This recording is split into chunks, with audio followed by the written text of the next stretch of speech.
Es el padre, la madre de familia, los dos son los responsables de inculcar a los hijos y escoger qué lectura deben tener los niños empezando la edad escolar. No necesariamente les tienes que obsequiar revistas, no, ir inculcándoles la lectura, la académica de los niños, los valores, los representantes de la literatura que ha tenido tu país, tu localidad, formarlos de una manera en que el niño a diario tenga un espacio de tiempo en el que deben usar únicamente para la lectura, ver qué es lo que quiere el niño leer, inducirlos a cómo deben leer, conversar con ellos qué es lo que han entendido de una lectura, compartir con ellos, y es la forma como los niños llegan a ser lo que has llegado a ser tú, un lector, un escritor, un hacedor, un poeta.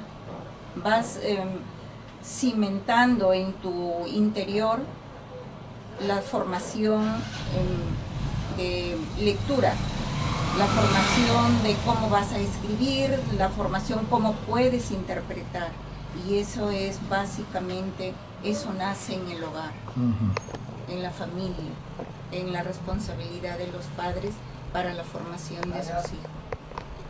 Ok, bien, vamos ahora, estamos en un panel, aquí vamos a darle la posta a Miberto. Y Miberto, indudablemente la familia cumple un rol importante, como lo dice Isabel, pero ¿qué hay de la escuela? Obviamente lo que decía pues Alex era que en la escuela hay una queja permanente por la situación económica, por los aumentos, por los beneficios laborales. Eso está perfecto, pero ¿cuál es el rol, o cuál debería ser el rol no solamente del docente de comunicación? Porque aquí hay un error.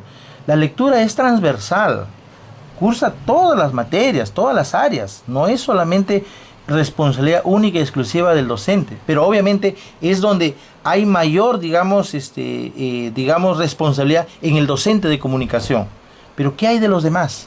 ¿Qué hay, digamos, de los maestros de matemática, de biología? ¿No también ellos tienen parte de responsabilidad de contribuir a, digamos, los hábitos de la lectura? Bien, amigo Nicolás. Quiero centrarme en la experiencia que estoy adquiriendo en los años en la misma institución donde laboro. Ahí encontramos, en principio, el 60% de hogares son disfuncionales.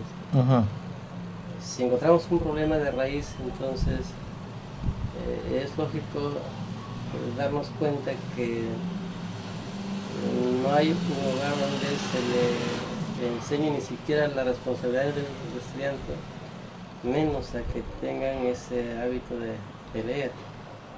Si estos 60% de hogares disfuncionales y están ahí los alumnos a cargo de o la mamá o el papá, la abuela o el abuelo, o en algunos casos una persona que, digamos, suple la función de padre, pero no lo hace en la dimensión que corresponde. Entonces ya encontramos un problema de casa. Y ese problema de casa no se puede solucionar en el colegio, porque el colegio no es un laboratorio. Pese a que haya esfuerzos por trabajar y formar en el hábito de lector, claro, el gobierno desde hace un buen tiempo, el Estado de Educación, ha implementado, por ejemplo, la hora de lectura en las aulas. Pero acá nos encontramos con un estigma distinto, que solamente el maestro de comunicación ahora es el único responsable de hacer que el alumno estudie.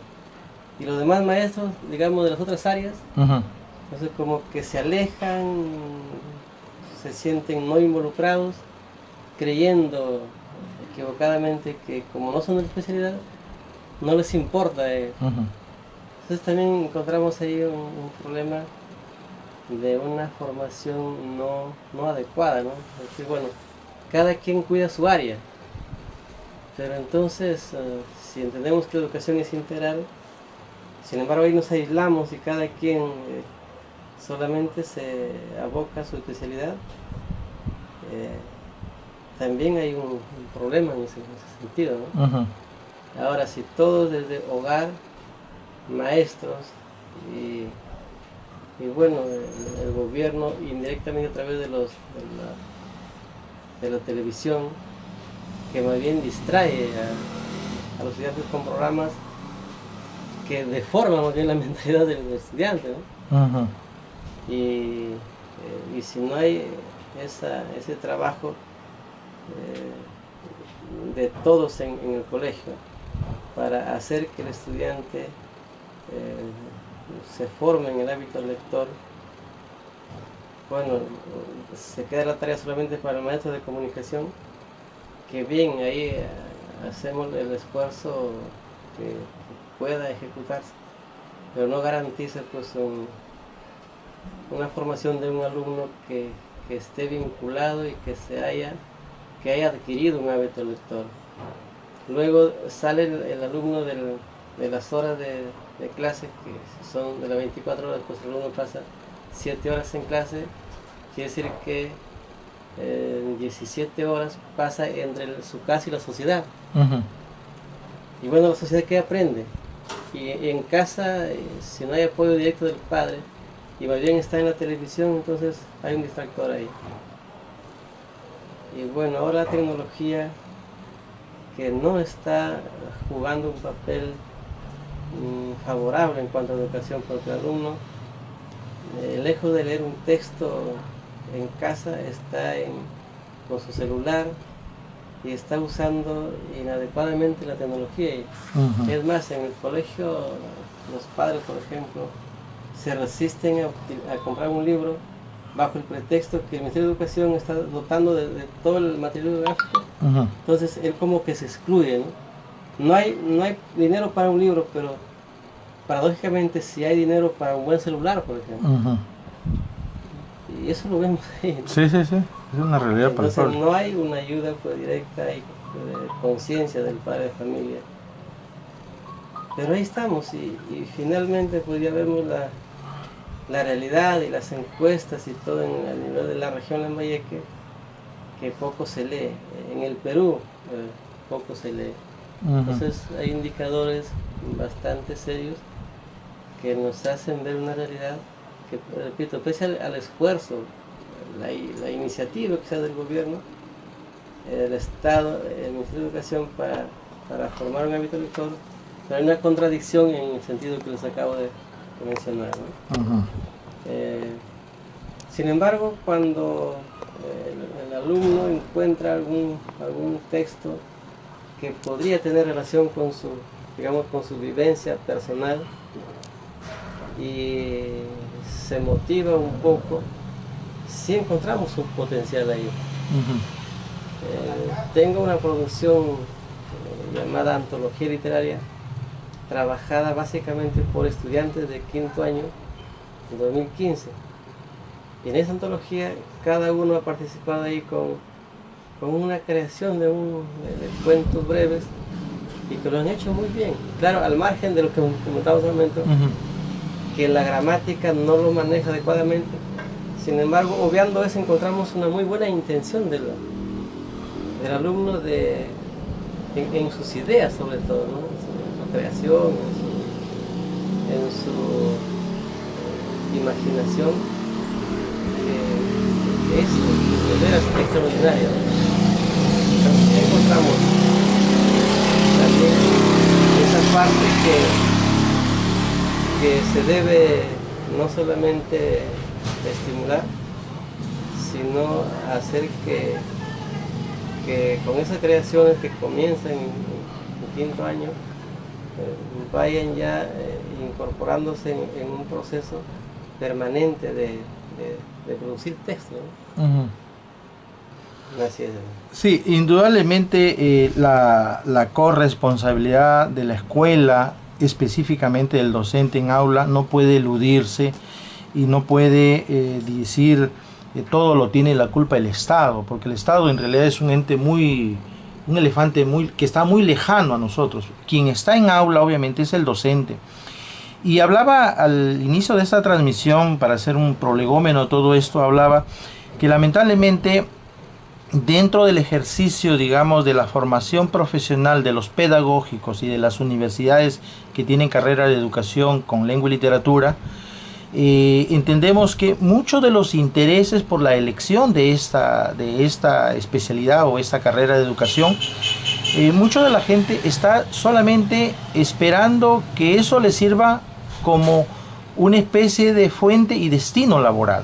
Es decir, yo postulo a una educación y elijo al azar, casi como por decir del momento, ya bueno, biología, pero a mí me gusta la biología en el colegio, elijo biología.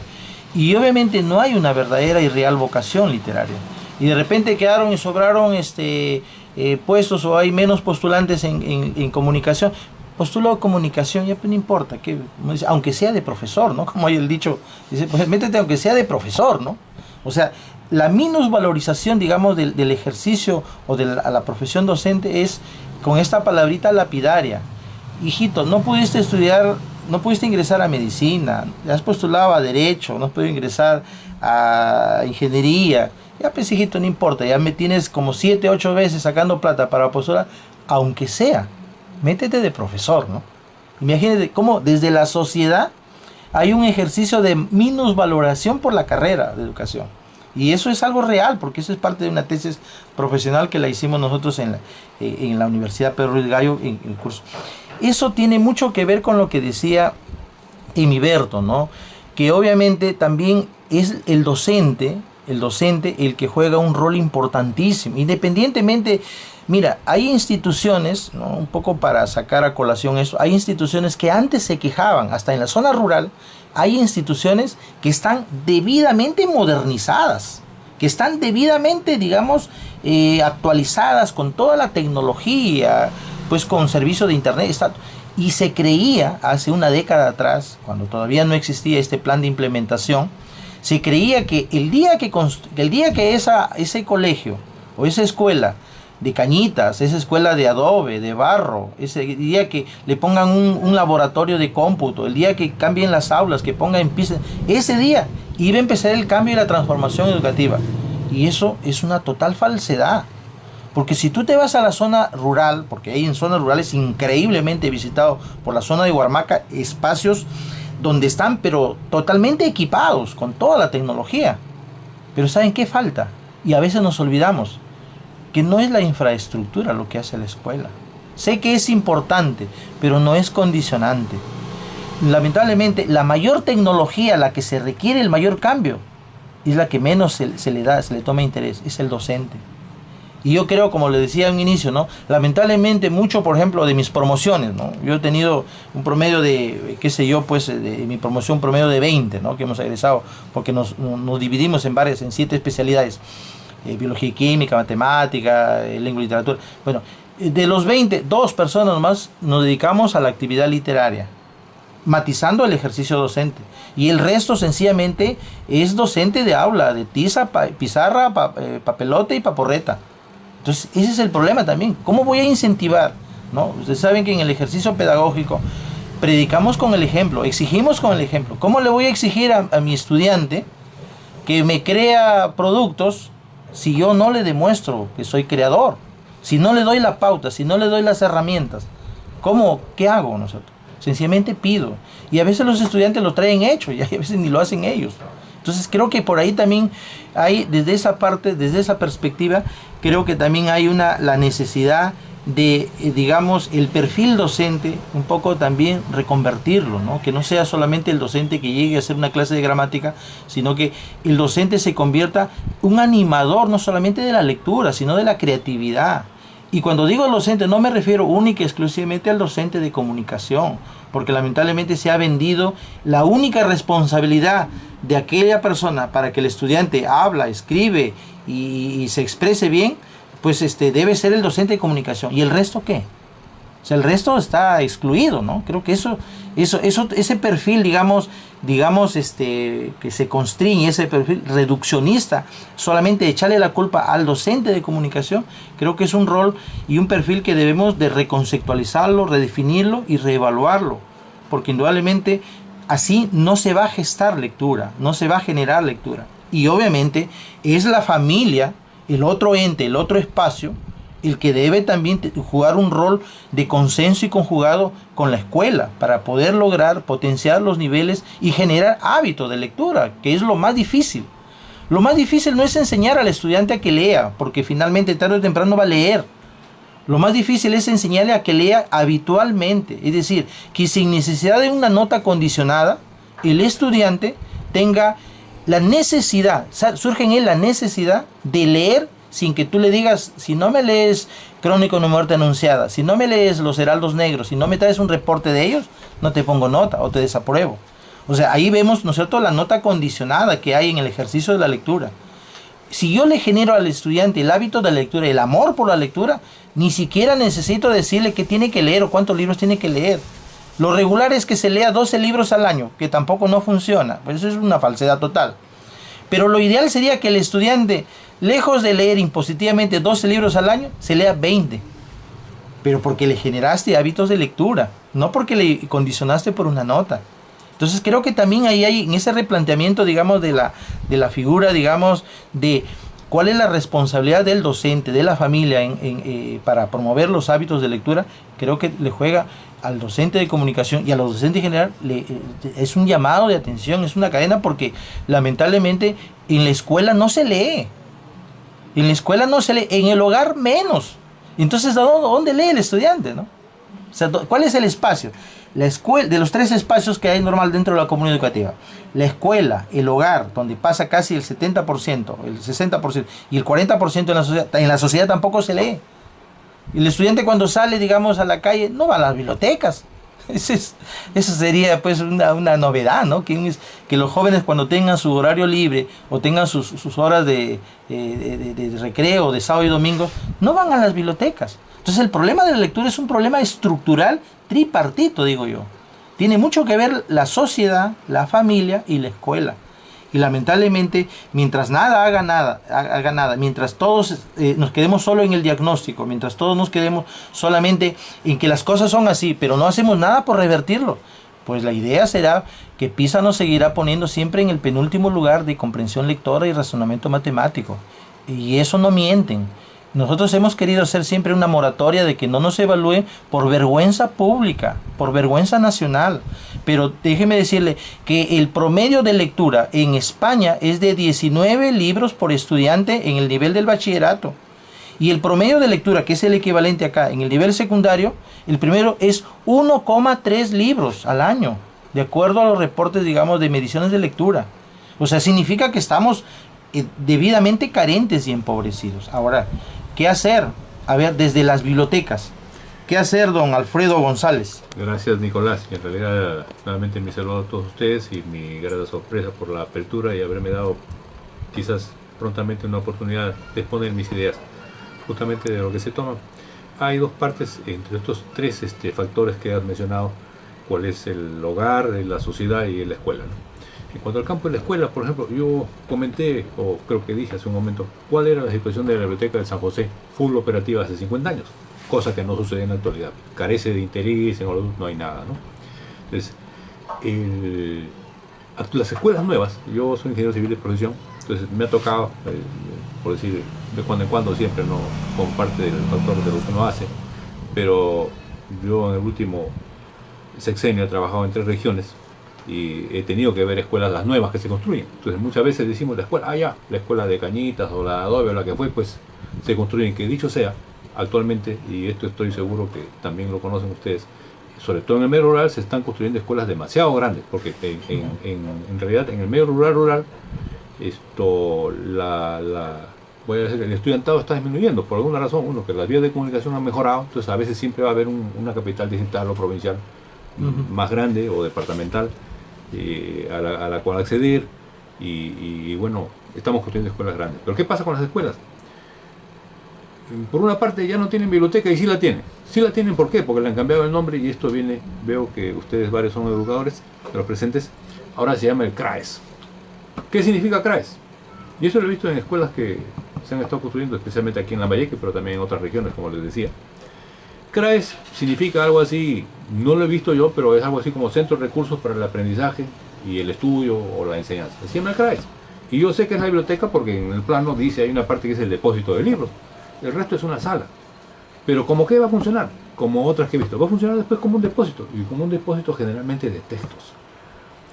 Como investigador del rubro, yo les digo, la función de las bibliotecas, inclusive de las escolares, con mayor razón de las universitarias, no es la de tener textos. Los textos son para los estudiantes. Ahí lo que tienen que tener son otra clase de libros.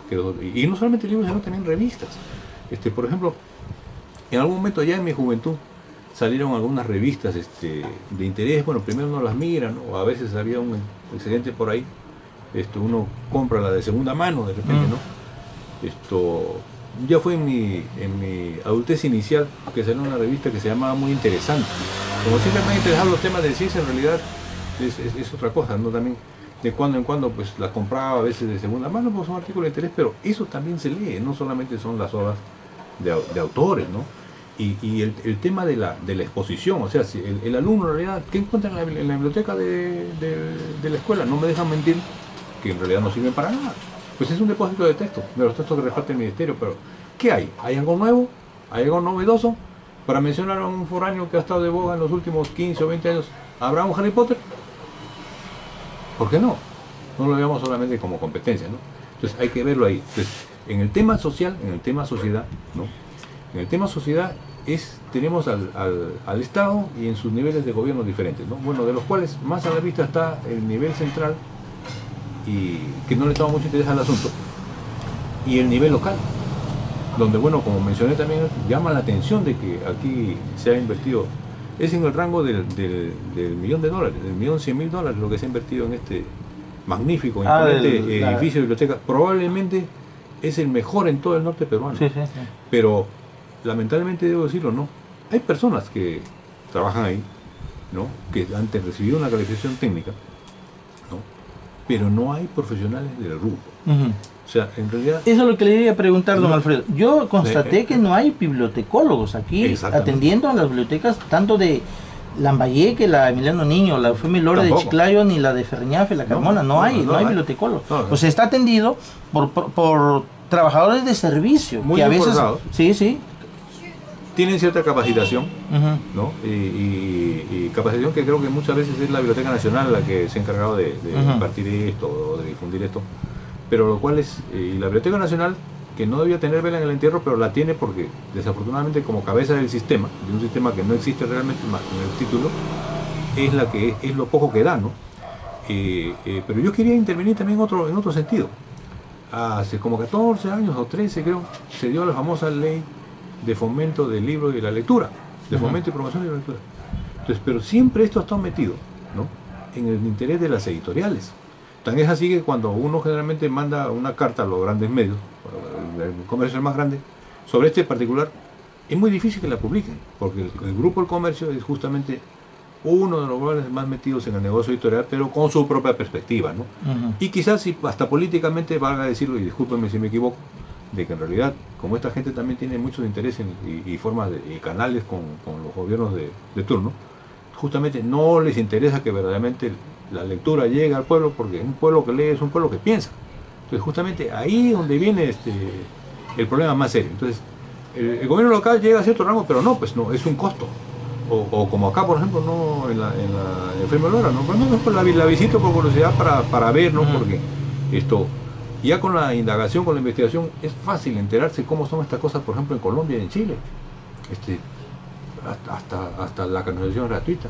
Prestan a domicilio. ¿Cuándo ha visto acá usted una biblioteca pública que presta a domicilio? No, que ha prestado a domicilio se queda sin libros en 2 patadas. Pero se queda sin libros en 2 patadas porque no tienen nada que ofrecer.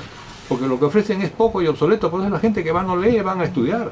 Pero si tuviera material actualizado. ¿Usted cree que en Colombia sale una edición nueva de García Márquez? No lo he visto, pero me imagino, como tienen profesionales al mando, a la situación, y he estado en contacto con ellos también en más de una ocasión, probablemente no va a tardar 2 semanas o un mes que esa edición también va a estar en la biblioteca. Ahora, el factor biblioteca, en relación frente al autor, porque ustedes también aquí se va a tocar el tema del autor, y también yo tengo cierta perspectiva que me la voy a guardar para más adelante, ¿no? Entonces, regresando al tema de la sociedad, es justamente ahí donde tenemos que empujar a la sociedad para que las bibliotecas públicas tomen otro cartel, otro rol. Nicolás decía hace un rato, ¿qué van y los jóvenes? Claro, ¿qué van ahí? Pero ¿qué van a encontrar? Pues? Ahora, ¿por qué siempre tienes que ir a leer ahí? A mí me pasó justamente en la región donde yo estoy radicado, ¿no? Y donde es mi familia, bueno, donde estoy radicado originalmente, ahora por suerte vivo hace poco más de 2 años en mi tierra, ¿no? Que es Lambayeque. Pero tengo un gran amigo que se llama Ambrosio Malpartida, quizás han oído hablar de ustedes de él o quizás no. Ambrosio Malpartida es escritor también y publica libros de cuentos, lo conozco, es mi amigo. Entonces, cuando yo regresé al país y pues a los 5 o 6 meses pude visitarlo quizás y le comenté de este interés, de esta inquietud mía, le digo, mira, ve, he estado en un país muy avanzado, le digo, y lo único que yo quisiera es de que esas bibliotecas estuviéramos acá, más chicas, más pequeñas, pero con todos esos adelantos y con toda esa clase de servicio que dan. Me dijo, no, hermano, me dijo, a mí me gusta leer en mi casa. Entonces, y por ahora cambiamos de tema, pero lo que me estaba diciendo era que fundamentalmente pues, esas bibliotecas no prestan a domicilio, ¿no? En cambio, la tesis y dentro de lo que yo planteo, ¿no? Que es un planteamiento quizá, bueno, para algunos puede ser nuevo o parecerles nuevo, entiendo para Nicolás no, porque me consta que él ha investigado esto y tuvo la gentileza de hacerme llegar sus investigaciones, no solamente profundas, detalladas y en realidad donde no había más que añadir, ¿no? Es justamente el nivel local, cambiar esa mentalidad de que hayan bibliotecas que sí sean útiles, que sí estén organizadas, que tengan profesionales y que los municipios que vamos a elegir ahora, pues algunos tengan esa conciencia de que esto tiene que cambiar. La infraestructura ya la tenemos, esto en realidad es pasmoso. Entiendo que en toda la región norte, Piura más que Trujillo, pero Trujillo también están más avanzados que nosotros, porque Sí. está el tema de lo comparativo y lo que vemos porque está al alcance de ir. Pero en infraestructura como esta que tiene la ciudad de Bocadora, sinceramente, ¿no? A lo que va, no se equipaba hasta ahorita un año después con la cuestión de la internet que tiene. Por coincidencia, por casualidad, cuando yo vine también, me puso en contacto con la señora Vice, de quien sabía yo que en ese entonces era la sugerente de Cultura y Deportes de Chiclayo. Así es. Después que ha tenido su problema, bueno, el internet también, ¿no? Y vino, estuvo acá en Lambayeque. Acá en Lambayeque está. ¿Sigue todavía? Parece que ya la sacaron. Parece que entonces, bueno, algunas de las sugerencias que pude hacerla modestamente, ¿no? Y donde ya más o menos también entendido, sin haberla dado mucho, pero también entendido de que pues las limitaciones están arriba. No necesitamos un sugerente, necesitamos que el gerente pues, y que también el alcalde y más de un regidor estén imbuidos de esta situación, ¿no? Entonces yo las últimas veces le dije pues que haya wifi. Claro, aunque estén con wifi seguro van a estar con el teléfono, pero de todas maneras es un servicio que le das, ¿no? Entonces, es un servicio que le das y claro, algunos van ahí, pero otros van a estar con su laptop, haciendo la tarea, haciendo la investigación, haciendo Wi-Fi sinceramente no cuesta mucho y cuesta mucho menos que poner las computadoras, ¿no? Claro. Pero también hay que ponerlas. O sea, aquí tienen como 20 o 24 casillas. Sí, 24 computadoras. Y no solamente eso, o sea, lo que tú ves afuera donde ves cómo funciona esto, tienen programas y el programa, por ejemplo, te asigna en la ciudad donde yo vivía, pues de acuerdo al rango normal, no es que todo el día estuvieran atestados, habían horas más, horas menos, te asignaban un promedio de 1 hora, pero si no había demanda en ese momento automáticamente la daban, porque hay gente que está monitoreando, ¿no? El que monitorea no es bibliotecario, pero sí hay bibliotecarios de profesión, hay asistentes, hay voluntariado. Es frecuente que el profesor encargue a los estudiantes que vayan a investigar y que vayan a la biblioteca, pero porque van a encontrar algo. Acá no encontramos nada. O sea, mencionabas, creo tú, o el profesor, de la lectura de 20 libros al año, creo. 12 libros al año. Pero entonces se supone que el padre de familia tiene que comprar esos libros, ¿no es cierto? Ahí está el tema. Y este tema también que conecta con el tema del derecho de autor. Nosotros estamos en una sociedad todavía, el Perú sigue siendo un país pobre, a pesar de los relumbrones, ¿no? A pesar de que tengamos islas de prosperidad, que tenemos moles como los de Estados Unidos, ¿no? Centros comerciales, en ese sentido son tan iguales, tenemos un teléfono de última generación, o lo tienen nuestros alumnos en la escuela, ¿no? Pero hasta ahí es todo. En generalmente, bueno, nunca va a faltar plata para la chelita, o para el celular de un modelo, como dijo el profesor también, ¿no? Pero es por eso que en realidad las sociedades y la autoridad tienen que invertir. Ahora, me he topado con gente que dice, no, a veces en los foros de la internet o en otros medios con que conversa uno, coloquialmente, no, pues te dicen, pero hay otras prioridades, no, primero que hagan el desagüe. Bueno, Ujú. En realidad hay que darse espacio para todo. Para empezar, la ciudad evocadora